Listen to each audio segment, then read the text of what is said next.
출애굽기 11장부터 일단은 18장까지 그게 이제 한 차트로 생각하고 정리를 해봤습니다. 11장 1절로 3절까지 우리 다 같이 합독해 봅시다. 여호와께서 모세에게 이르시기를 내가 이제 한 가지 재앙을 바로와 애굽에 내린 후에야 그가 너희를 여기서 내보내리라. 그가 너희를 내보낼 때에는 여기서 반드시 다 쫓아내리니 백성에게 말하여 사람들에게 각기 이웃들에게 은금 폐물을 구하게 하라 하시더니 여호와께서 그 백성으로 애굽 사람의 은혜를 받게 하셨고 또 그 사람 모세는 애굽 땅에 있는 바로의 신하와 백성의 눈에 아주 위대하게 보였더라. 아멘. 아주 위대하게 보였더라. 모세의 재발견이죠. 모세가 아주 위대하게 보이더래요. 그동안 하나님께서 모세를 통해서 10가지 재앙을 내리게 했는데 그때는 바로가 무시했어요. 너희가 자꾸 하나님 여호와 어쩌고 그러는데 하나님이 누구간데 여호와가 누구간데 내가 그의 말을 듣겠느냐. 그래서 완전히 무시해버렸거든. 그런데 10번째 이제 마지막 재앙을 두고는 하나님께서 그래요. 자, 이번이 마지막이다. 이번에 내리는 이 재앙, 그러니까 9번까지의 재앙은 완전히 무시했어. 그리고 잠깐 숨을 쉴 때쯤 되면은 아주 강팍해졌어. 그래가지고 절대 그들의 요구에 응하지 않았거든. 그런데 이제 마지막 10번째 재앙, 이걸 통해서는 그들도 안 내놓을 수 없을 것이다. 그래서 너희를 내보내리라. 그런데 내보낼 때 다 쫓아낼 것이다. 이렇게 얘기를 해요. 그것은 제발 좀 가라고, 제발 좀 가라고. 이렇게 막 가지 말라고 그동안은 그렇게 했지만은 이제 자기들 손으로, 자기들 입으로 내보낼 거라는 거지. 이제 이쪽에서 요구해가지고 나가게 되면 뭐가 되지? 그러면 아마 이쪽에서 조건을 많이 걸 거야. 그런데 저쪽에서 이제는 이쪽이 다급해가지고 내보내야 될 때는 어떻게 해? 저쪽이 요구하는 대로 다 해줘야지. 그렇지? 전에 같으면은 제발 그냥 몸이라도 나가게 해주세요 했을 텐데 이제는 그냥 못 나가 이러면은 뭐 해야 돼? 이제 뭐 요구하는 대로 줘서라도 내보내야지. 그래서 백성에게 말하여 사람들에게 모세가 그러는 거지. 여호와께서 모세한테 이제 얘기하기를 야 백성들한테 그냥 나간다고 하지 말고 전에는 자기네들이 아쉬웠으니까 제발 좀 나가게 해달라. 우리 종살이만 안 하게 나가게 해달라 했지만은 이제는 그럴 필요 없다는 거지. 이제는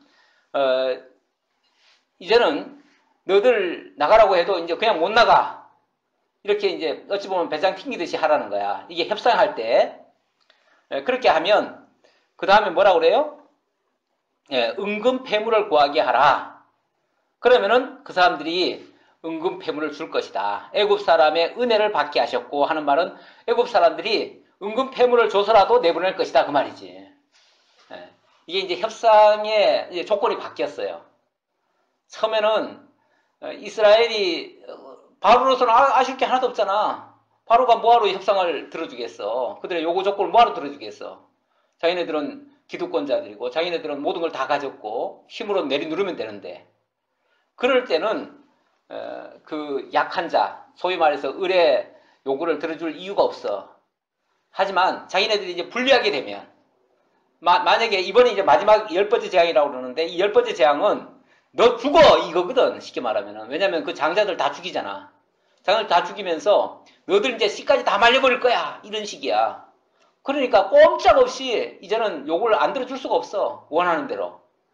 협상의 불리함이지. 지금까지 고집 피우고 하다가 그렇게 됐잖아. 우리 어제 혹시 TV 봤나? 어제 남북 정상회담 하는 거? 남북 정상회담 지금까지의 그 정상회담과는 달라. 이번에는 어찌 보면 김정은이도 순순히 나와가지고 우리가 뭘 요구하든지 간에 그걸 다 들어줬어. 물론 뭐 아주 핵심적인 거는 조금 남겨놨지만 그건 일부러 남겨놨어. 예. 왜냐하면 김정은이가 뭘 자꾸 얘기하려고 하니까 다 들어주려고 하니까 이담을 위해서 조금 남겨놓자는 식으로 문 대통령이 그렇게 얘기를 하더라고. 왜냐하면 앞으로 북미회담도 있고 하니까 지금 다 얘기해버리면 안 되잖아. 그때 또 할 거 또 남겨놔야 될 거 아니야. 그리고 나중에 트럼프가 또 뭔가를 얻었다는 것도 있어야 될 거 아니야. 트럼프는 자기를 내세워주지 않으면 이 사람 심통 낼 사람이야. 그렇기 때문에 그 사람이 잘한다는 걸 해줘야 돼. 띄워줘야 돼. 그래서 당신 때문에 이렇게 좋은 유리한 조건을 했습니다. 이번에도 다 당신 덕입니다. 그러니까 너무 좋아하잖아. 원래 약간 그런 성향을 가진 사람한테는 다 해줘야 돼. 그래서 어제 난 문 대통령 협상하는 거 보면서 문 대통령은 절대 자기가 영광을 얻으려고 하지 않아. 이건 다 김정은 당신의 아주 통큰 결단에 의해서 당신의 이런 배려에 의해서 된 거다. 이렇게 아주 띄워줘. 그리고 또 트럼프한테는 트럼프 당신이 이렇게 많이 하니까 저쪽에서도 이렇게 하는 거다. 그러니까 당신이 정말 잘하는 거다. 다 띄워줘. 이쪽도 띄워주고 저쪽도 띄워주고 다 띄워줘. 그리고 그러니까 명예는 그쪽에서 얻게 하고 실속은 이쪽에서 얻는 거야. 이게 진짜 협상가거든. 그래서 협상 정말 잘한다 하는 것을 어제도 봤는데 이스라엘 백성들 지금까지 불리한 입장이었지. 그렇지. 불리한 입장이었지만 하나님께서 이제 10번째 재앙을 통해서는 완전히 역전이 되게 하겠다는 거야. 하나님이. 역전이 되게 해가지고 이쪽에서 요구하는 대로 다 들어주게끔 만들어버리겠다. 이게 하나님의 어찌 보면 표적이야. 표적.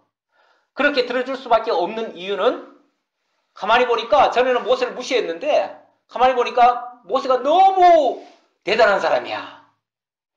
그의 말이면은 뭐든지 다 이루어져 버려.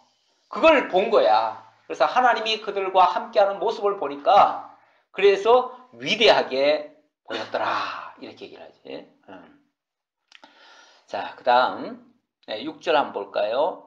애굽 온 땅에 전무후무한 큰 부르짖음이 있으리라. 그러나 이스라엘 자손에게는 사람에게나 짐승에게나 개 한 마리도 그 혀를 움직이지 아니하리니 여호와께서 애굽 사람과 이스라엘 사이를 구별하는 줄을 너희가 알리라. 여기 구별하는 줄을 알리라. 이 구별이라고 하는 구별이라는 단어가 여기서 나온 단어가 성별, 구별, 이걸 거룩이라고 그래요. 거룩. 거룩이라는 의미가 구별했다는 의미예요. 하나님께서 이스라엘 백성과 이방인들, 이스라엘 백성과 애굽 사람들 그 차이를 확연하게 구별을 해버려. 그래서 완전히 차원이 다른 사람들처럼 이쪽은 완전히 하나님 안에 있는 자들은 이렇고 하나님 밖에 있는 자들은 하나님 대적하는 자들은 이와 같다라는 것을 극명하게 보여줘. 그 사건 중에 하나가 뭐냐면은 바로 이 애굽 땅에 있는 모든 집집마다 전부 다 한 사람씩 다 죽어. 전부 다 초상이 나는 거야. 왜냐면 장자를 다 죽이니까 장자 집집마다 하나씩 있잖아. 그 장자가 다 죽어버려. 그런데 이스라엘 집에는 한 집도 그런 일이 없어요. 이런 역사, 이건 완전히 극명하게 눈에 보이도록 구별해 놓은 모습이잖아. 하나님이 이스라엘 백성을 이렇게 구별했다. 이 민족은 이렇게 거룩한 민족이다. 라는 것을 그들에게 보여주듯이 이들은 거룩한 백성이야. 너희들이 건드릴 대상이 아니야. 이걸 극명하게 보여주는 거지. 이렇게 하나님이 거룩히 구별한 것을 보여주는 사건이 바로 그래서 이스라엘 자손에게는 사람에게나 짐승에게나 개 한 마리도 그 혀도 안 움직인다. 그 말은 조금의 상처도 없다. 조금의 어떤 흠이 안 생긴다. 그 말이지. 근데 저쪽은 한쪽은 완전히 그냥 다 초상집이 돼버리는 거지. 그러니까 8절에 보니까 왕의 모든 신하가 내려와가지고 제발 여기서는 이제 모세가 큰 소리를 치는 거지. 그러면서 너희들이 나가라 한 후에야 내가 나가리라 하고 심히 노하여 바로에게서 나오니라 하면서 노하기까지 했어요. 9절 여호와께서 모세에게 이르시기를 바로가 너희 말을 듣지 아니하리라. 그러므로 내가 애굽 땅에서 나의 모든 기적을 더하리라 하셨고 모세와 아론이 이 모든 기적을 바로 앞에서 행하였으나 여호와께서 바로의 마음을 완악하게 하셨으므로 그가 이스라엘 자손을 그 나라에서 보내지 아니하였더라. 그런데 내가 내가 너무 앞질러서 얘기를 했네. 여기 마지막 재앙은 아니고 마지막 재앙을 예고한 거야. 예고한 건데 내가 마치 마지막 재앙을 내린 것처럼 얘기를 했네. 마지막 재앙을 예고한 것이고 이래서 극명하게 차이가 나면 그때는 바로가 꼼짝 못할 거다라고 예언해주는 내용이야. 자, 그리고 이제 12장에서 드디어 이제 마지막 그 최후의 그 재앙을 내리게 되는데 그렇게 하기 위해서 먼저 준비를 해요. 준비하는 내용. 자, 우선 이걸 좀 적어놓고 갈까? 목차가 없으면은 지금 어디쯤에 와 있는지 잘 모르잖아. 언약 자손 성취 섭리가 창세기 37장부터 민수기 30장까지. 언약 자손 성취 섭리. 언약 자손. 이 언약 자손이란 말은 나라 언약에 3요소가 있지. 나라 언약의 3요소. 뭐지? 생육번성, 땅 정복, 그 다음에 통치. 요 세 가지가 갖춰지면 하나님이 약속하신 그 나라 언약이 이루어지는데 이 하나님이 나라 언약을 하시고 그 가운데서 이 생육 번성 시켜주시는 이 언약을 지금 창세기 37장부터 민수기 두 번 썼나? 맞지? 민수기 30장까지 이 언약을 성취해 준다 그 말이야. 그러니까 나라 언약 중에 생육 번성 언약, 자손 언약이지. 자손 언약.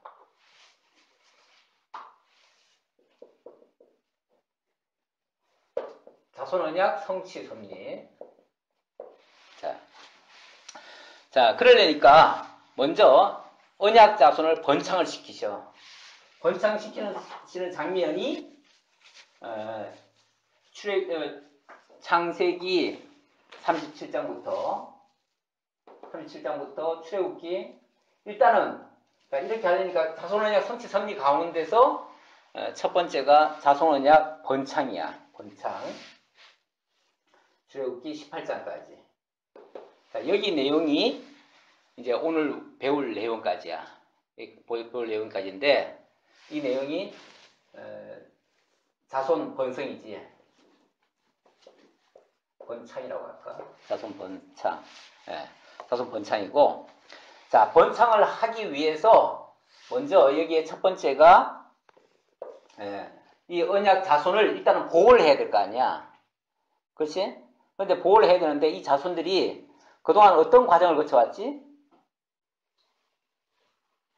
하나님께서 아브라함과 이삭과 야곱에게 약속은 했는데 그 자손들이 그 약속된 그 땅에서 평안하게 잘 살았어? 잘 못 살았어. 잘 못 살고 그들이 기근을 만나가지고 애굽에 내려오게 돼.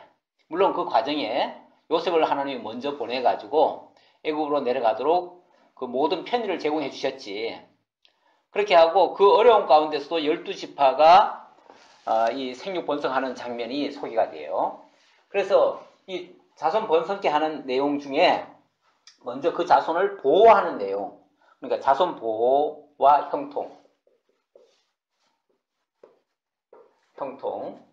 형통하는 내용이 창세기 30장, 창세기 37장부터 50장까지, 창세기 끝까지 자손 보호하고 형통케 하는 내용이고, 그런데 초기에는 이렇게 보호를 받고 형통했어, 실제로. 그런데 얼마 지나니까 뭐가 일어났지? 애굽에 새로운 왕이 등장해가지고 이스라엘 백성들을 굉장히 괴롭혀. 그게 이제 자손의 시련이야. 자손의 번성과 함께 시련. 번성은 좋은데 그 과정에 시련이라고 하는 것이 같이 동반이 됐어. 이것이 출애굽기로 넘어와가지고 1장부터 10장까지야. 맞지? 1장부터 10장까지. 자, 이렇게 시련을 시켰어. 근데 여기에 대한 의미를 모르면은 왜 이렇게 우리에게 어려움을 주시나? 하나님은 우리를 사랑하신다고 하면서 무슨 사랑이 이런 거냐? 라고 하는 원망이 터져나올 수가 있어. 그러니까 하나님의 뜻을 모르면 원망하게 돼 있거든. 근데 하나님이 하시는 모든 일 가운데는 사실 시련이라고 하는 것은 반드시 동반이 돼. 우리가 이제 식물을 보면 이 식물이라고 하는 게 우리나라 특히 사계절이 뚜렷해가지고 봄, 여름, 가을, 겨울을 지나면서 식물이 엄청난 시련을 겪어. 그 시련을 겪어야 제대로 단단한 식물이 되어지고 또 그 과정을 거쳐서 꽃도 피고 열매도 맺고 이런 과정이 거쳐져. 만약에 봄이 됐는데 예를 들어서 겨울이 됐는데 춥지 않다? 그러면 씨를 안 받잖아. 씨를 안 받으니까 좋겠다 싶지? 그러면은 온갖 해충들이 다 생겨가지고 그 해는 농사 망쳐요. 그리고 봄에는 또 적절한 때에 꽃이 피어줘야 돼. 그리고 여름에는 그 뜨거운 과정이지만 그걸 또 거쳐야 돼. 그래서 그런 계절적으로 그 시기에 그런 것을 거치지 않으면은 혹시 이상기온이라는 거는 그때에 그런 걸 안 거치는 걸 이상기온이라고 그래. 그 이상기온 때는 무슨 일이 발생하냐면 온갖 잡병들이 다 생겨. 온갖 문제들이 다 생겨. 그래가지고 나중에 열매도 제대로 안 맺고 꽃도 제대로 안 피고 그러면은 나중에 가서 수확할 것도 아무것도 없어요. 그러다가 골골하다 죽어 그 나무. 그러니까 적당한 시련을 거쳐야 반드시 좋은 열매가 맺게 돼 있거든. 그게 이제 하나님께서 만들어 놓은 이 창조 질서에도 그런 게 보이는데 하나님 언약 자손들에게도 반드시 그런 과정이 있어요. 그런 과정이 있어가지고 만약에 그런 과정이 없다면 하나님의 영광이 안 보여. 그래서 하나님은 그런 역사를 통해서 결국 이 민족을 보호하시고 생육 번성케 하시고 마침내 이 나라 언약을 이루어 주시는 분이 하나님이심을 알게 해줘요. 그래서 그렇게 할 때에 그래서 이 시련이라고 하는 과정을 거쳐서 뭐가 나오냐면 자손의 해방과 승리의 내용이 나와요. 자손의 해방, 승리. 이것이 출애굽기 11장부터 18장까지 오늘 살펴볼 내용입니다. 이런 시련을 통해서 번성케 하면 거기서 엄청난 영광이 드러나. 나는 사실 어제 하루 종일 손에 일이 잘 안 잡혔어요. 왜냐면 하루 종일 TV를 봤으니까. 왜냐면 TV를 틀어놓고 뭘 했는데 뭐 계속 그걸 봤으니까 아무래도 그게 신경이 쓰이지. 봤는데 사실 보는 내내 굉장히 감격스러웠어요. 보는 여러 장면에서 너무 감격스러운 장면이 보였어. 그런데 만약에 그동안에 항상 좋게 지내왔으면 남북 간에 항상 사이좋게 아주 서로 뭐 경쟁하면서 재밌게 이렇게 지내왔으면 어제 그런 일이 있다고 해도 감동이 있을까? 전혀 감동 없어. 그리고 뭐 쟤네들 뭐 맨날 뭐 한가롭게 놀고 있냐 뭐 하냐 그래. 아마 다 흉봤을 거야. 그런데 솔직히 작년까지만 해도 어땠어? 마치 한반도가 무슨 지뢰밭인 줄 알았잖아. 핵전쟁이 곧 터질 것 같았고 뭐 미국도 가만 안 놔둘 것 같고 중국은 또 우리나라를 또 압박하고 뭐 이래저래 뭐 북은 북대로 치이고 남은 남대로 치이고 막 이래저래 고통받고 뭐 코리아 패싱이니 뭐니 또 한국은 또 더더군다나 거기에 또 전국 불안까지 일어나가지고 대통령이 물러가고 뭐 난리가 났잖아. 이런 와중에 만약에 전쟁이 터졌다 그러면 뭐가 되겠어? 이건 뭐 보나마나 우리가 이길 수도 없어요. 그 상황에서는.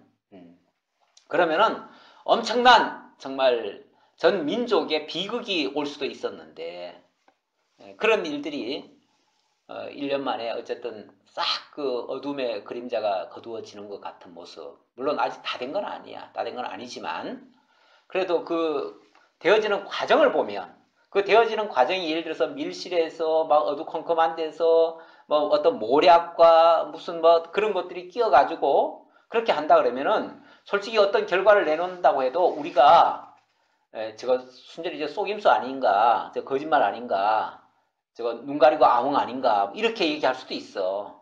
근데 어제는 일부러 보란 듯이 12시간을 정확하게 12시간이야. 9시 29분부터 회담 시작해가지고 밤 9시 29분에 딱 끝났어. 딱 돌아가는 시간이 29분이야. 그러니까 정확하게 12시를 맞췄더라고. 뭐 일부러 그렇게 맞췄는지 어쩐지 몰라도 정말 감동적이었어. 순간순간이. 매 순간이 그렇게 첫 만남부터 마지막 헤어짐까지 그리고 중간에 그렇게 진솔하게 하는 모습을 보면서 감동이 됐는데 이 감동은 다른 게 아니야. 많은 시련을 거쳤기 때문에 그게 감동으로 다가온 거야.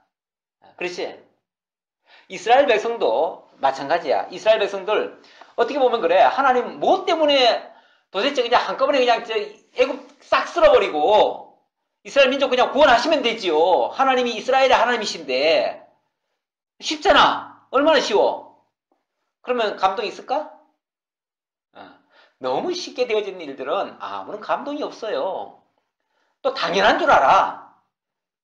그렇게 안 된 것만 오히려 불만스러워. 그러니까 너무 편하고 너무 좋으면 감사할 줄 몰라요. 얼마 전에 어느 항공사 그 2세가 굉장히 갑질을 많이 했잖아. 그 어머니부터 아예 그 집안이 그냥 내력이 그렇더라고 보니까. 그런데 그 집은 지금 재벌 3세야. 3세다 보니까 재벌 1세는 엄청나게 고생한다. 누구든지. 그런데 2세도 고생하는 모습을 보고 자랐어. 그래서 2세까지도 그런 대로 괜찮아. 그래서 정신이 제대로 박혀 있어. 2세까지도. 왜냐하면 옛날에 아버지 고생했던 거 다 아니까. 그래서 그 고생의 그 가치, 다시 말하면 지금 현재 누리는 거는 그 고생의 가치란 말이야. 그 고생의 열매란 말이야. 그러니까 이 열매가 얼마나 소중하다는 걸 알아. 그러니까 그 감사함을 느끼고 사는데 3세가 되면 고생한 모습을 본 적이 없어요. 모든 것은 자기중심적으로 돌아가. 그때부터 3세부터는 천상천하 유아독존이야. 자기 위에 사람 없어. 전부 다 자기 아래의 사람이야. 자기가 최고야. 항상 그러니까 그런 거저받은 그런 3세 입장에서는 아무런 그 환난과 역경과 시련을 거치지 않은 자들은 그냥 뭐든지 자기 하고 싶은 대로 하는 거야. 자기 성질대로 하고 자기한테 안 맞으면 다 악이야. 자기가 절대 선이야. 그냥 기준이 자기야. 이러니까 온갖 자기 하고 싶은 대로 다 해버리는데 그것이 일반적으로 보면 객관적으로 보면 그건 정말 망나니 같은 모습이지. 그래서 우리 인간에게 거저받는다는 거 별로 좋은 거 아니야. 반드시 시련을 거쳐서 역경을 거쳐서 그것도 우리 사람이 자기 그 감동과 자기 가치를 느끼는데도 그런데 하물며 하나님의 영광과 하나님의 능력을 발견하는 데는 이보다 더 큰 시련이 필요할 수 있어. 어쩌면 9번의 그 엄청난 그 시험을 통해서도 그 대적이 무릎을 안 꿇잖아. 그리고 계속 강팍하게, 그러면 그럴수록 더 강팍하게 나오잖아. 그래가지고 시련이 더 크고 더 힘들어하고, 그래서 백성들은 하나님 앞에 도대체 우리를 도와준다는 게 이게 뭡니까? 하고서 막 항의하고 난리 나잖아. 막 모세를 때려 죽이려고 하잖아. 모세 네가 그런 말 해가지고 가만 내버려뒀으면 우리 고생 안 할 텐데 네가 그래가지고 우리가 이렇게 죽을 맛이다. 그러면서 막 모세를 때려 죽이려고 해요. 왜 이런 일을 거치게 하시는가? 그래야만 이게 사람이 하는 일이 아니고 사람은 이렇게 악하고 사람은 이렇게 정말 도저히 할 수 없는 일인데 이건 하나님이 하시는 일이다. 그러니까 그 가운데서도 우리를 건져내고 그 악한 자들을 통해서도 다 제압하고 하는 그 하나님의 능력의 영광이 거기서 나타난다고 말이야. 원래 상대가 강해야만 능력이 나타나요. 지금 우리나라 열강들도 얼마나 세? 우리 주변의 열강들 그렇잖아. 미국, 북한부터 북한 벌써 뭐 북한의 북한 누구야? 김정은을 가리켜서 미국이 뭐라고 얘기를 했냐면 꼬마 로켓맨이라고 그랬어. 로켓맨이야, 로켓맨. 다 로켓맨이야, 가만 보면은. 다 굉장히 강한 거야. 뭐, 로켓맨보다 더 세지. 저쪽은 뭐라고 해야 되나? 뭐, 핵맨이라고 해야 되나? 뭐라고 해야 되나? 저건 더 센 맨들이야. 근데 어쨌든, 그 중에서는 제일 꼬마야. 어찌 보면 꼬마 로켓맨이야. 그래서 조금 무시한 거지. 그게 약간 무시하면서도 워낙 강성이니까 그렇게 표현을 한 건데, 우리 주변의 열강들이 다 이렇게 세요. 사실은 뭐 일본도 세. 일본도 우리한테 얼마나 센데. 일본도 세지, 중국도 세지, 미국도 세지, 러시아도 세지. 뭐 어찌 보면 거의 다 독재자들이야. 거의 다. 그런 와중에 우리나라 대통령은 이거 뭐 진짜 뭐라고 할까? 아주 가냘픈 풀잎 같은 정도야. 그들에 비하면. 왜? 이거 뭐 대통령도 갑자기 된 거 아니야. 그렇지? 워낙 전임자가 이상한 일을 해가지고 갑자기 그냥 된 거지 정상적인 코스로 지금 된 것도 아니야. 어떤 면에서. 그러다 보니까 이 모든 뒷받침하는 게 너무 약해. 그러니까 약한 상태야. 만약에 이거를 무시하고 이렇게 해버리면은 아무것도 아닐 수도 있어.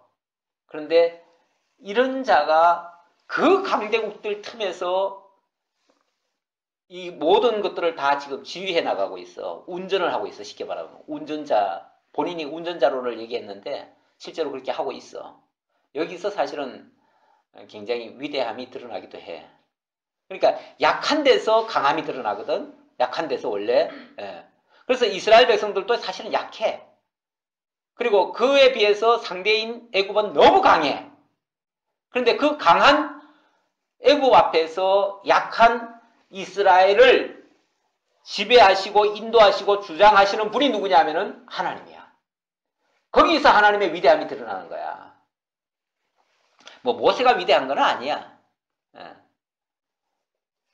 하지만 하나님의 위대하심을 드러내기 위해서 하나님이 이런 역사를 하신다라는 걸 말씀드리고, 자 12장 봅시다. 자 12장 일단은 이제 예비하는 중이니까, 지금 출애굽시키려는 준비 중이니까, 여호와께서 애굽 땅에서 모세와 아론에게 일러 말씀하시되 이 달을 너희에게 달의 시작 곧 해의 첫 달이 되게 하고. 갑자기 하나님이 뭘 얘기해요? 달의 시작, 해의 첫 해. 그러니까 원년을 삼으라 그 말이야. 모든 역사의 시작을 여기서부터 삼으라 그 말이야. 역사의 시작. 시작점. 원래는 이게 바벨론 역으로 말하면 니산월이고 유대 밀력으로는 7월달이야. 그러니까 쉽게 말하면 유대 달력으로는 7월달에 불과하고, 태양력은 주로 이제 로마 쪽에서 썼을 텐데 거기에서는 3월 중순에서부터 4월 초순이야. 그러니까 어느 걸로 봐도 이걸 첫 달로 할 수는 없어. 첫 달이라는 건 뭐야? 새로운 해가 시작되는 첫 달, 그 말이잖아. 우리말로 하면 정월 초하루. 자, 지금부터 정월 초하루다 이렇게 얘기한 거야, 하나님이. 어느 날 갑자기 자, 지금부터 해의 첫 달, 첫 해의 첫날이다. 지금부터 하나님 역사를 새로 쓰겠다 그 말이야. 역사를 새로 쓰겠다.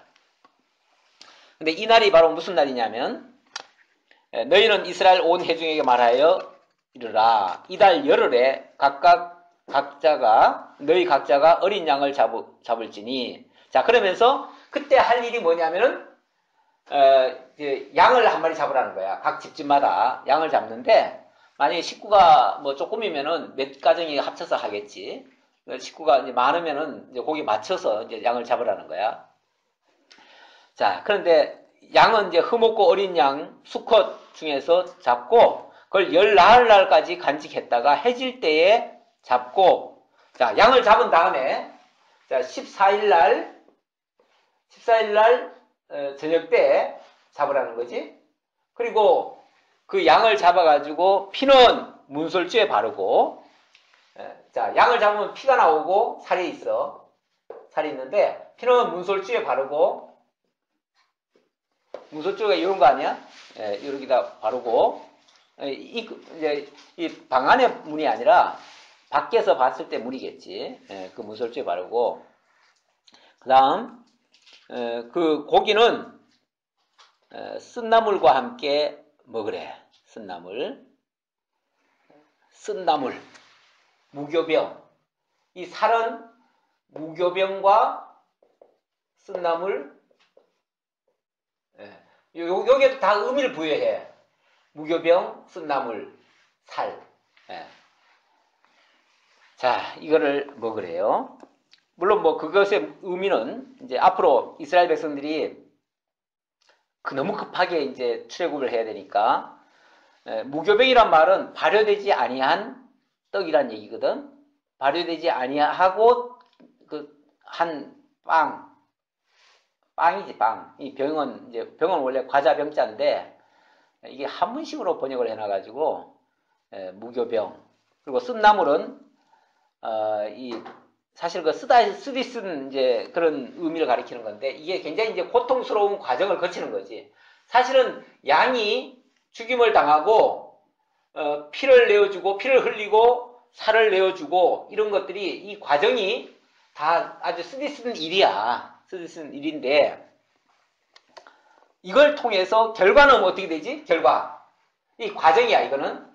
이 과정은 아주 쓰디 쓴 일인데, 결과는 이스라엘 민족의 해방이야. 해방. 그러면 뭐가 되지? 이걸 이제 다른 말로 하면 이게 구원이지. 구원. 구원의 열매가 맺는 거야. 이것이 가리키는 의미는 뭐냐면, 이거는 실제로 그 당시에 그렇게 하라고 했는데, 이런 사건들이 그냥 우연히 하라는 게 아니고, 여기에는 어떤 의미가 부여돼요.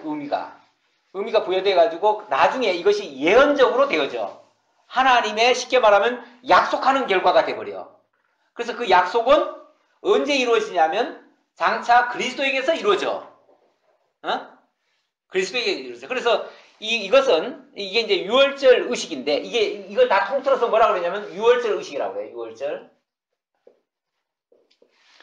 유월이란 말은 계절적으로 유월이라는 게 아니고, 넘어갔다라는 뜻이야. 넘어갔다. 6월. 뭘 넘어가? 이 죽음의 천사가 이 피가 발려져 있는 집은 다 넘어가고, 그 살을 먹은 자들은 다 구원을 받아. 그러니까 거기에 하나님의, 사실은 만약 그 피가 없다면은 죽음의 천사가 애굽을 전역을 다 돌아. 이게 일종의 온역 같은 거야. 애굽을 다 돌면서 피가 없는 집마다 다 장자를 다 죽여. 다 죽이는데, 이 피가 있는 집들은 다 그냥 건너뛰어. 이 건너뛴다는 의미에서 6월이라고 그래. 넘었다라는 그런 뜻으로. 자, 그런데 바로 이것이 뭘 의미하냐면, 이게 이제 의미가 중요한 거지. 의미가 중요한데, 이 의미는 이 어린 양, 이 양은 흠없는 어린 양이라고 그랬잖아. 흠없는 어린 양 수컷. 이거는 바로 장차 예수 그리스도, 구원자 되실 예수 그리스도를 가리켜요. 예수 그리스도를 가리키고, 예수 그리스도가 이 정월 14일 날, 이게 이제 새로 시작된 정월 14일이야. 원래는 우리나라 계절 태양력으로 말하면 3월 중순에서부터 4월 초순이야. 그때에 한 마리 어린 양이 죽임을 당할 거야. 죽임을 당하면 당연히 피를 흘리지. 피를 흘리면은 그 피를 먹고 그 살을 먹는 자마다 뭐가 돼? 구원을 얻게 돼요.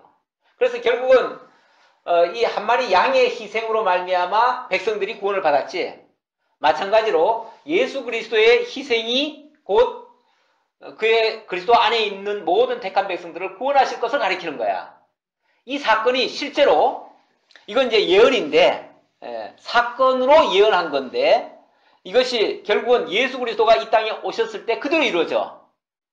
그래서 예수 그리스도가 6월절에 그때는 이제 이미 이게 옛날부터 이렇게 이루어져 가지고 절기가 이제 내려왔잖아. 전통으로 내려왔는데 그 6월절 절기에 우리가 예루살렘으로 올라가자 그래. 근데 그 당시 예수님이 예루살렘으로 올라가면은 죽는다고 생각을 했어. 제자들은. 그래서 우리가 예루살렘 올라가자 그러니까 제자들은 뭐라 그러냐면은 야 우리 죽으러 가자 그래.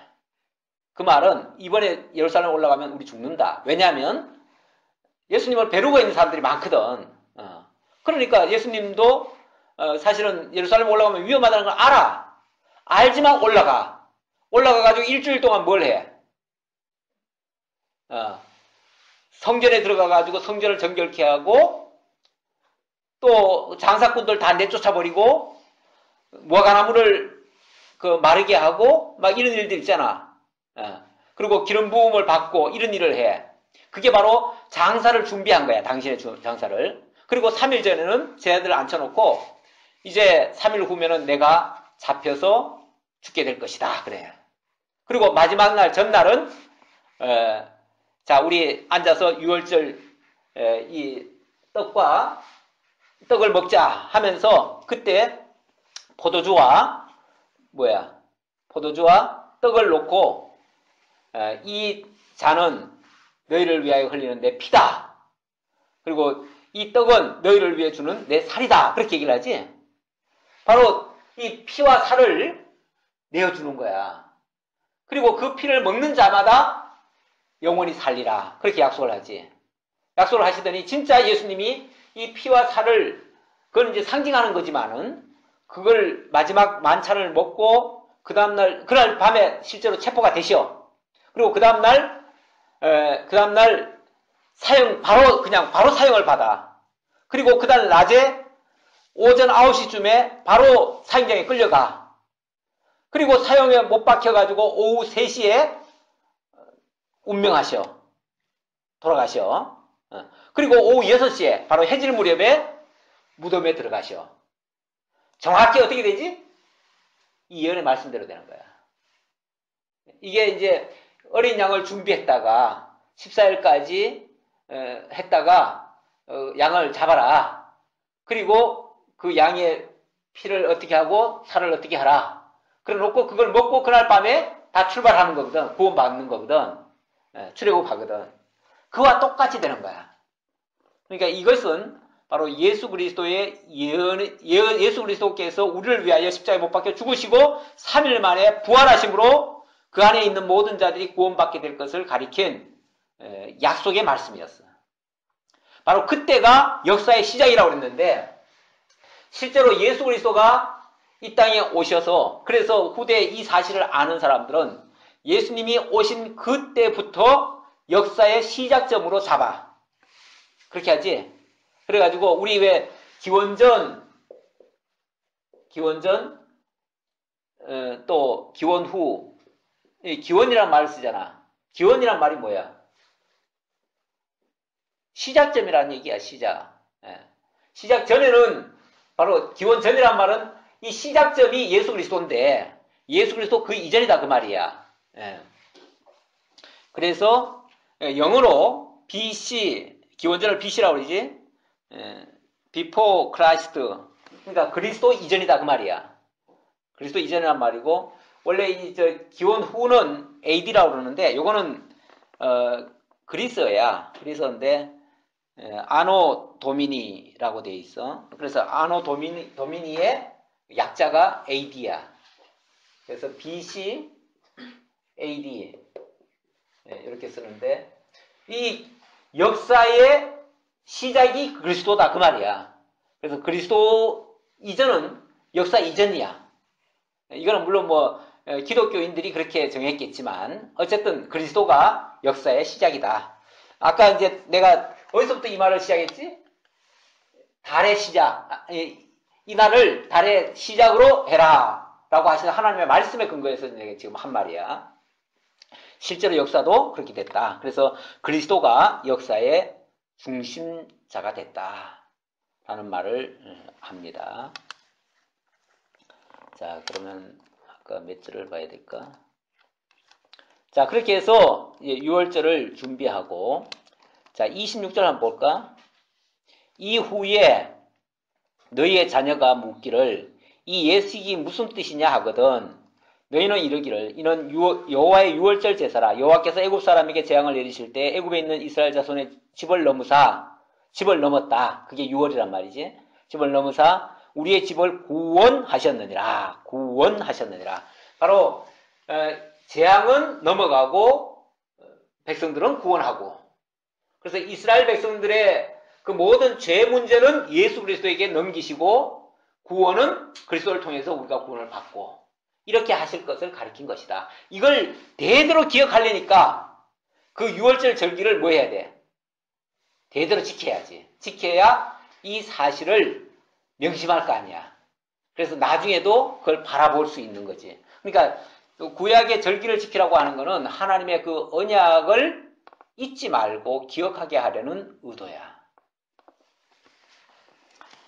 자, 드디어 역사는 시작됐어요. 그래서 그날 밤에 정말 엄청난 재앙이 터져 나왔어요. 자, 25절 한번 볼까? 아, 그건 했고, 몇 절을 볼까?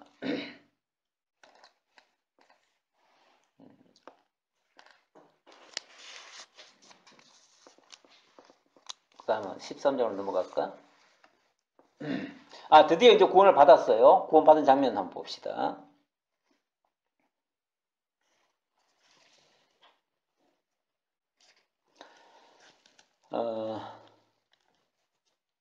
어디를 볼까? 34절 한번 볼까?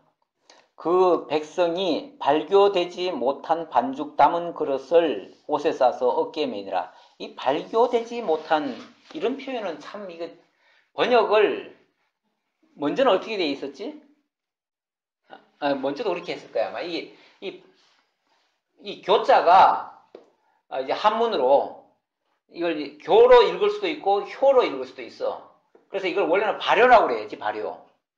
발효라고 번역을 해야 되는데 이걸 무교병에다 맞추다 보니까 무교병을 설명하려니까 발교라고 표현을 했어. 참 이건 번역을 굉장히 이제 우리 아니불자도 예를 들어서 이게 불이기도 하고 또 이걸 또 불어도 읽지. 그거는 이제 문장에 따라서 그 단어에 따라서 불어 읽을 수도 있고 불로 읽을 수도 있는데 이것도 마찬가지야. 문장에 따라서 효로 읽을 수도 있고 교로 읽을 수도 있는데 이걸 가지고 교로 번역을 해놓은 거는 조금 좀 매끄럽지 못한 번역 같아. 이스라엘 자손이 모세의 말대로 하여 애굽 사람에게 은금 패물과 의복을 구하며 여호와께서 애굽 사람들에게 이스라엘 백성에게 은혜를 입히게 하사 그들이 구하는 대로 주게 하심으로 그들이 애굽 사람의 물품을 취하였더라. 이게 이제 11장에 들어가면서 하나님이 그렇게 될 거라고 얘기했지. 근데 실제로 이렇게 됐단 말이야. 그러니까 백성들한테 우리 그냥 못 나간다. 은금 패물을 줘라. 그러니까 그걸 다 주면서 막 얼른 가라고 했다는 거지. 그래서 급하게 나오게 됐다. 나와서 37절부터 드디어 이제 애굽을 출발했습니다. 이스라엘 자손이 람셋을 떠나서 숫곳에 이르니 유아 외에 보행하는 장정이 60만 가량이요. 60만 가량. 이 보행하는 유아들 외에 유아 외에 보행하는 장정이 60만 가량이요. 사실 여기에 또 여자들은 원래 또 헤아리지도 않았어. 그러면 만약에 여자들 헤아리고 유아들 또는 노인들까지 헤아리면은 이건 장정만 헤아린 거니까 다 헤아리면 아마 한 200만 명이라고 된다고 볼 수도 있어요. 그래서 흔히 너무 숫자가 많기 때문에 정확히 숫자는 헤아릴 수가 없고 그래서 남자들만 헤아리고 나머지는 그냥 1000만이라고 그래. 1000만. 흔히 이제 모세가 기도할 때 보면은 이 1000만의 백성을 내가 어떻게 감당하겠습니까? 이런 식으로 표현하는데 실제 천만이라는 것보다도 우리가 엄청 많을 때 왜 뭐 오래 살으라고 천세 그러잖아. 그런 것처럼 많다는 의미로 그렇게 얘기한 거야. 자, 그 다음 41절 봐요.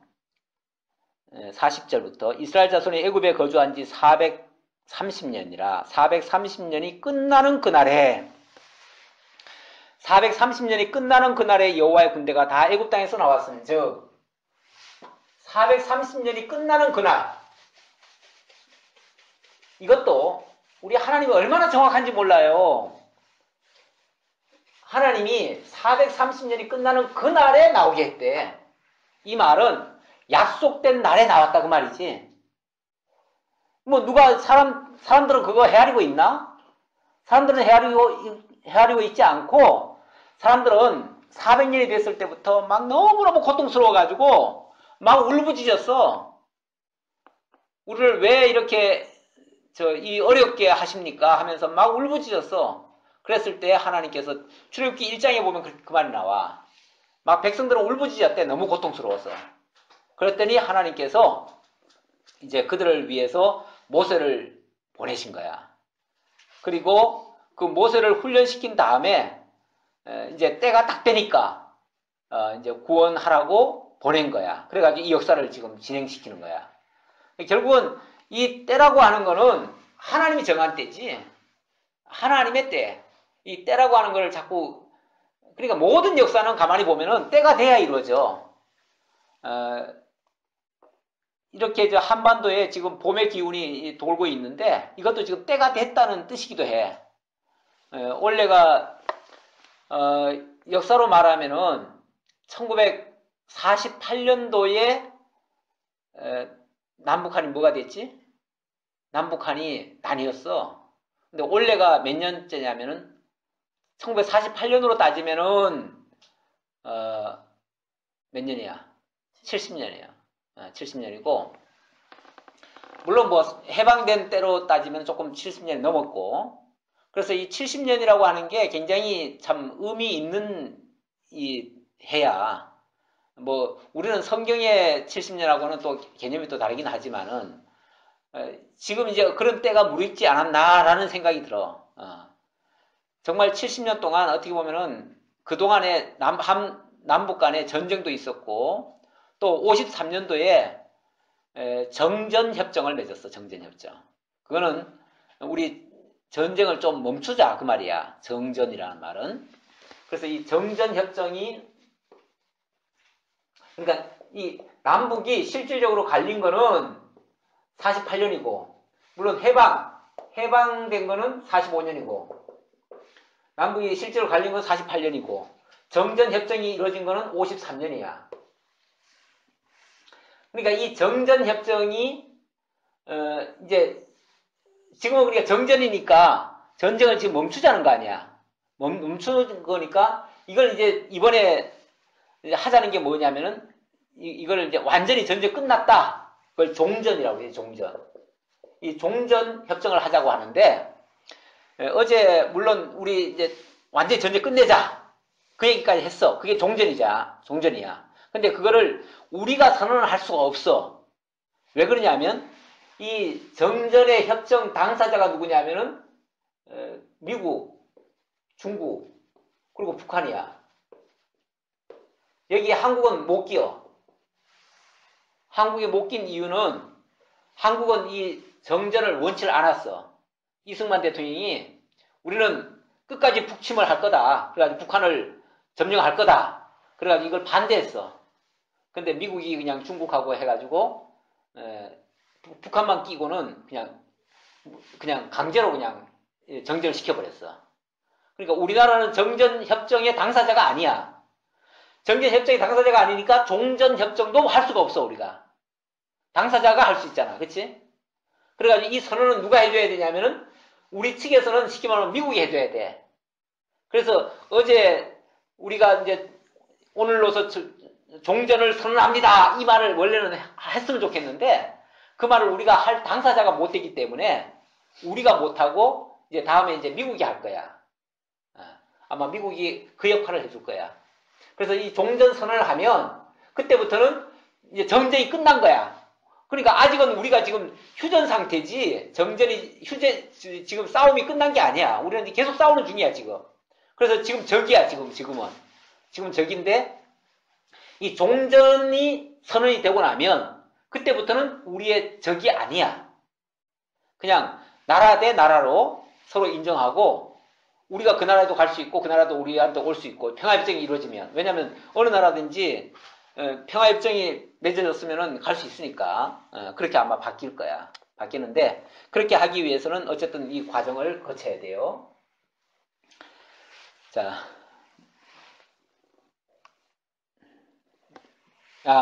430년이 끝나는 그날 이제 그 얘기하다가 그 얘기했죠.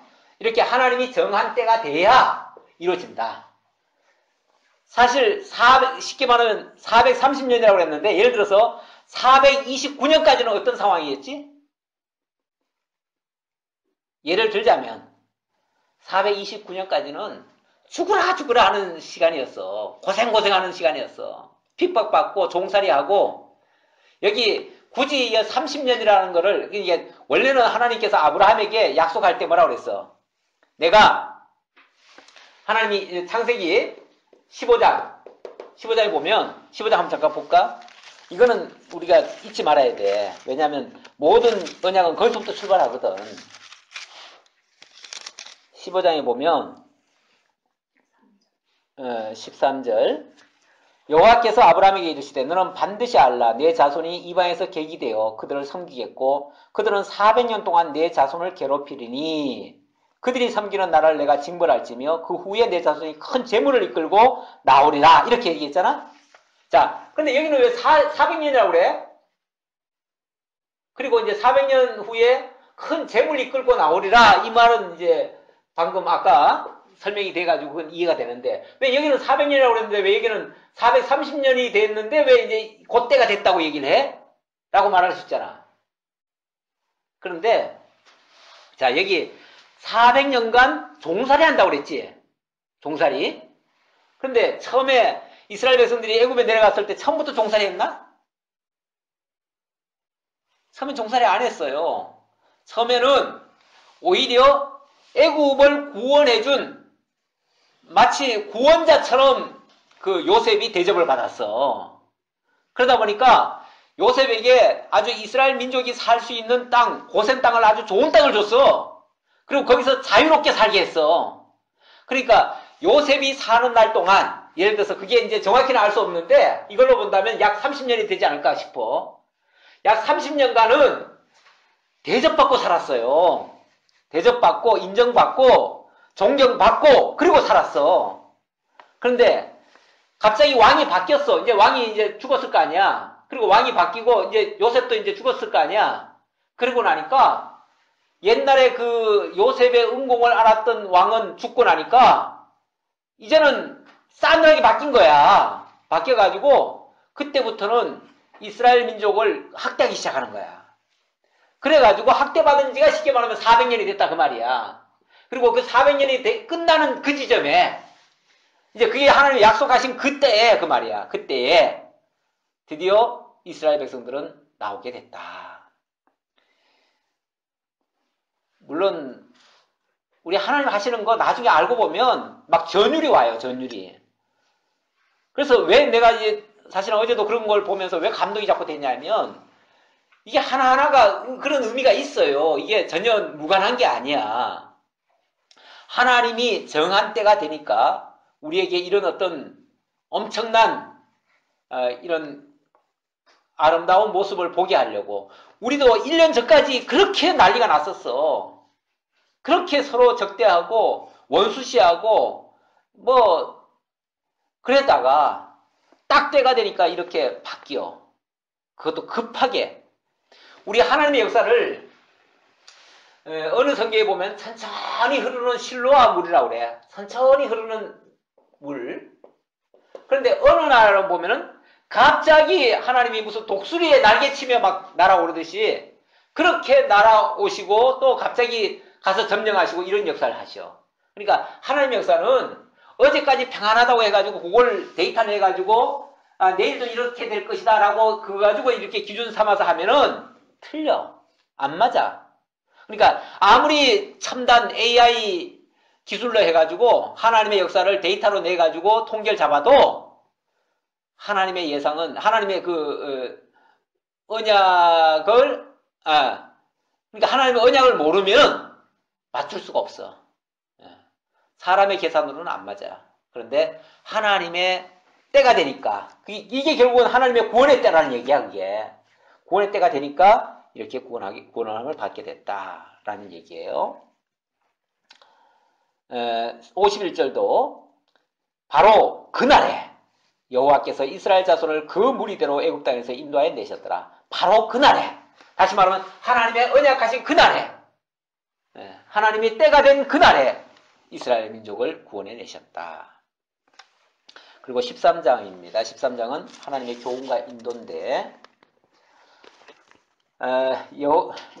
자, 2절 볼까요? 이스라엘 자손 중에서 사람이나 짐승을 막론하고 태선 처음 나는 것은 다 거룩히 구별하여 내게 돌리라. 이는 내 것이니라. 자, 처음 나는 것들은, 자, 이제는 이제 이스라엘 민족을 구원해 놓고 하시는 말씀입니다. 처음 난 것들은 전부 다 여호와의 것이래요. 하나님이 구원해 놓고는 다 내 거다 그래요. 내 거다. 왜 여호와의 것이 되죠? 왜 처음 난 것은 다 여호와의 것이 되죠?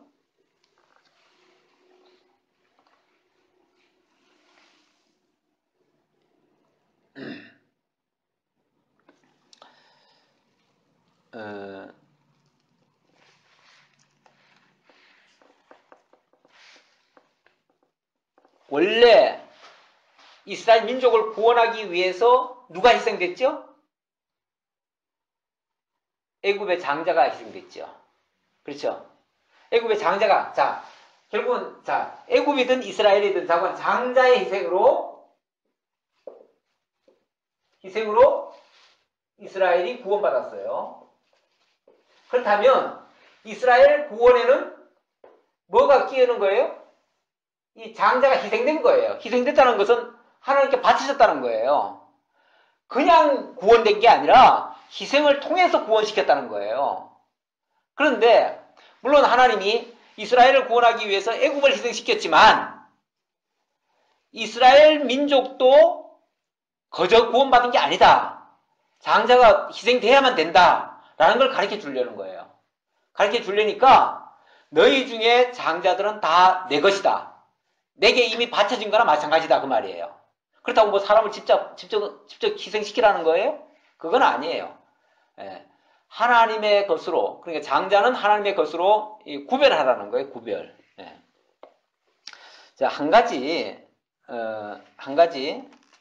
좀 살펴보고 넘어가요.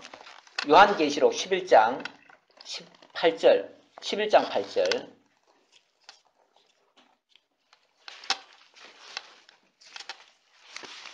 이거 한번 찾았으면 읽어봐요. 저희 육체와 큰 성품의 이치니 그 성은 법적으로 하는 소돔이라 부대하고 외국이라고 또는 곧 제 십자가에 못 박히신 것이니라. 여기 보니까 이상한 말씀이 하나 있어요. 자, 이거는 물론 마지막 그 심판 때에 나오는 이야기인데, 그때 아주 큰 성길에 시체가 있대요. 근데 보니까 그것이 소돔이라고도 하고 애굽이라고도 한대. 그런데 거기에 그 애굽이라고 하는 장소가 어디냐면은 주께서 십자가에 못 박히신 곳이래요. 영적으로 하면 소돔이라고도 하고 애굽이라고도 한다. 이 말은 영적으로 하면 애굽에서 장자가 죽었잖아요. 장자가 죽은 것이 결국 예수께서 십자가에 못 박히신 곳이다. 이게 무슨 말이에요? 자, 애굽에서 장자가 죽었어요. 장자가 죽었는데 그 장자가 죽은 것은 예수 그리스도께서 십자가에 못 박히신 것이다. 그러면은 이 애굽의 장자는 그냥 애굽의 장자가 아니라 장차 예수 그리스도가 십자가에 못 박혀 죽을 것을 가리킨 것이었다. 그 말이죠. 영적으로 하면 그렇다 그 말이에요. 영적으로 하면. 영적이란 말이 뭐예요?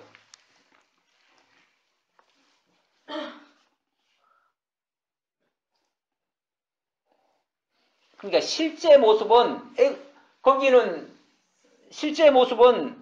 거긴 애굽이라고 할 수 있지. 소돔이라고도 할 수 있고. 쉽게 말하면 죄악의 도성에 많은 시체가 쓰러졌어. 죄악의 도성에.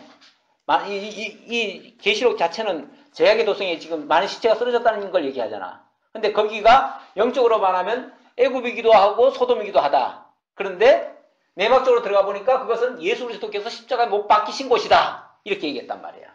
그럼 저 애굽의 장자들이 계속을 했다라는 개념인 거예요? 그렇지.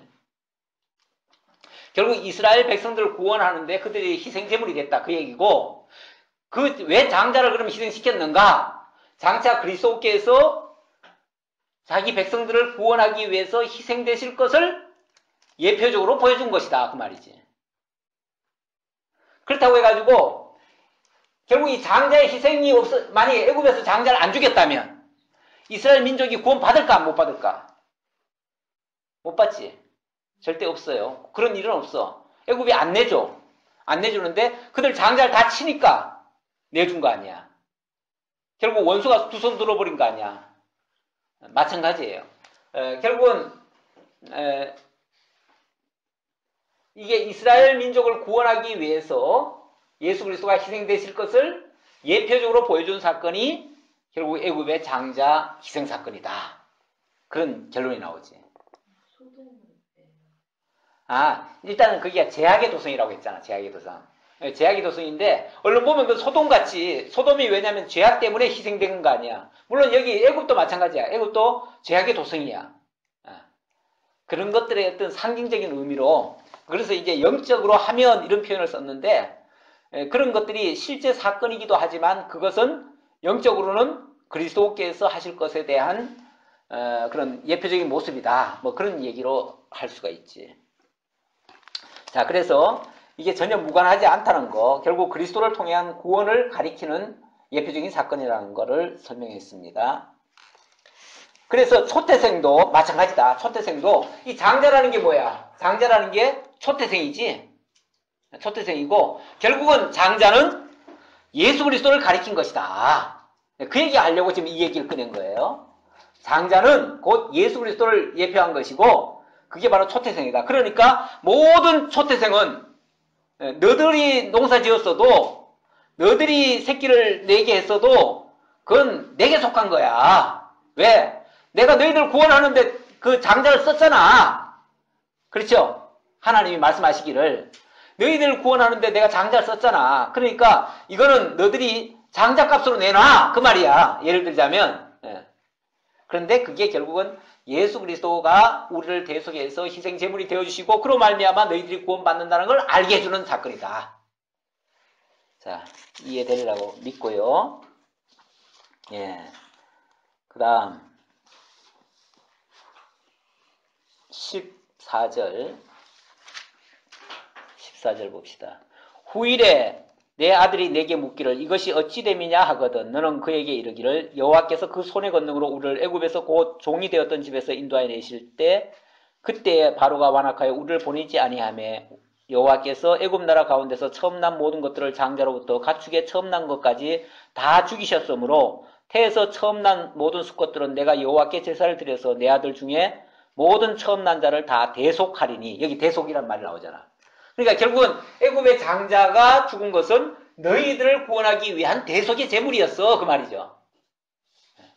대속의 제물이니까 이걸 뭐 소잡고 양 잡아서 대속하는 게 아니라 애굽 장자들을 다 죽임으로써 대속하고 너희들을 구원한 거야. 이건 나중에 너희들 구원하기 위해서 언약자손 구원하기 위해서 내가 메시아를 보내서 내 장자를 보내서 이렇게 구원할 거를 가리키는 거야. 라고 설명하고 그걸 기억하게 하려니까 대대로 이걸 잊지 말라고 6월절을 지키게 한 거지.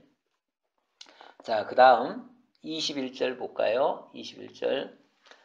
여호와께서 그들 앞에서 가시며 낮에는 구름기둥으로 밤에는 그들의 길을 인도하시고 밤에는 불기둥을 그들에게 비추사 낮이나 밤이나 진행하게 하시니 낮에는 구름기둥 밤에는 불기둥이 백성 앞에서 떠나지 아니하니라. 하나님이 이제 이스라엘 백성들 구원 받은 이스라엘 백성들을 광야를 인도해 가는데 낮에는 구름기둥, 밤에는 불기둥. 이 광야라고 하는 곳이 어떤 곳이죠? 광야라고 하는 곳은 원래 사람이 살 수 있는 곳이 아니에요. 그래서 누군가의 돌보심이 없으면, 누군가가 아니라 하나님의 돌보심이 없으면, 하나님의 인도하심이 없으면 도저히 못 살아, 거기에. 얼마 전에 문 대통령이 저기 뭐 아랍에미레이트인가 거기 가가지고 잠깐 사막 체험을 하고 싶다 그래가지고 사막에 들어갔다가, 물론 뭐 공식적으로 갔으니까 뭐 위험한 건 없지만은 잠깐 맨발로 그냥 땅을 디뎠더니 너무 뜨거워가지고 아 뜨거 이러더라고요 대통령이. 채통도 없이. 아니, 뜨거운데 어떻게 그만큼 뜨거워요. 못 살아요. 다시 말하면 낮에는 뜨거워서 죽고 밤에는 추워 죽어 또. 그런 데가 희한하게 우리는 이렇게 뭐 산도 있고 뭐도 있잖아요. 나무도 있고 뭐 이렇게 쉽게 말하면 울타리 같은 게 많아. 그래가지고 추위는 울타리가 막아주고 더위는 이 그늘이 막아줘요. 그래서 우리가 지금 선선하게 이렇게 사는 거야. 그런데 그 사막이라고 하는 곳은 도대체 막아주는 게 없어. 위에도 구름 한 점 없어요. 엊그제 아프리카 케냐에서 거기서 이제 이렇게 민간 구호 활동 하시는 분이 거기 영상이 나온 게 있더라고. MBC에서 방송하는데 그거 보면서 엄청 막 가슴이 찡하고 그랬어요. 거기 사는 사람들은 진짜 물이 없어가지고 물을 뜨러 가는데 아침에 물 뜨러 가가지고 하루 종일 8시간 걸려가지고 왕복 8시간 걸려가지고 그것도 물도 완전 꾸정물이야. 그것도 땅을 이렇게 막 모래를 파다 보면은 물이 조금 나와. 그러면 그 물 막 지저분한 것까지 다 포함해가지고 그걸 떠와. 하루 종일 8시간 걸려가지고 떠오는 게 그거 물 한 통이야. 그걸 가지고 식구들이 먹어야 돼. 먹어야 되는데 그걸 먹고 또 그게 또 병이 걸려가지고 막 그 오염이 돼 있을 거 아니야. 그러니까 병이 걸려가지고 뭐 온갖 막 몸에 부스럼이 났는데 치료할 방법이 없어. 야, 진짜 햇빛 가릴 곳도 제대로 없고 그 떼약볕에 소녀들이 학교도 못 가고 하루 종일 그 정말 그렇게 가가지고 근데 또 오가다가 또 가끔씩 또 짐승도 또 만난다 그러더라고. 그게 또 만날까봐 겁난다고 그러면서 그렇게 다니는데 하루 종일 밥도 못 먹어가면서 하루 한 끼밖에 못 먹고 그것도 물 기껏 하루 종일 하는 게 물 떠오는 거 이런 데가 사막이야. 그것도 케냐는 그래도 좋은 곳이야. 이런 사막에 비하면 좋은 곳이야. 이런 곳에 하나님의 보호하심 없이는 살 수가 없습니다. 그런데 여기를 몇 년 삽니까? 우리가 40년을 살아야 돼. 40년. 40년 사는데 진짜 낮에는 구름기둥, 밤에는 불기둥. 그러니까 낮에는 구름으로 덮어줘가지고 서늘하게 해주고 밤에는 불기둥을 통해서 따뜻하게 해주고 이렇게 보호해주지 않으면 살 수가 없어요. 이게 철저하게 하나님의 인도하심. 그래서 이 불기둥이 움직이면 밤에라도 가야 돼. 그리고 또 구름이 움직이면 낮에라도 가야 돼. 그리고 머물면은 거기서 하루든 이틀이든 뭐 한 달이든 1년이든 머물러야 돼. 하나님이 가게 하시면 가고 멈추게 하시면 멈추고 철저하게 하나님의 인도함을 받는 훈련 장소예요. 그 훈련 장소가 바로 광야예요. 하나님은 이 광야를 구원받은 백성으로 하여금 이 광야를 거치게 해 또 40년을. 40년이라고 하는 거는 이게 어떻게 보면 40이라는 숫자가 성경에 많이 나오는데 이 극한의 기간이에요. 극한의 기간. 사람이 금식도 뭐 한 열흘 정도는 참잖아요. 보통. 어떤 사람들은 물 먹어가면서 하면 20일, 30일도 참아. 근데 40일 넘어가면 진짜 죽어. 이 40일이 거의 극한이거든. 그러니까 이 땅에서 사는 자체가 어떻게 보면 다 극한의 삶이긴 한데 하나님의 인도하심 없이는 살아갈 수 없다는 걸 보여주고 늘 하나님의 인도를 받으라고 하는 그런 교훈이 이 광야 생활 속에 담겨져 있어요. 우리가 임의대로 농사 짓고 뭐든지 다 거둘 수 있으면요. 하나님 의지 안 합니다. 그러나 내 힘대로 안 된다면은 하나님 의지할 수밖에 없어요. 하나님은 그런 극한 환경에 몰아넣어가지고 하나님만 의지하게 하시는 물론 의지함을 배우는 거죠. 하나님의 인도함을 배우는 그런 기회로 삼습니다. 좀 쉬었다가 하겠습니다.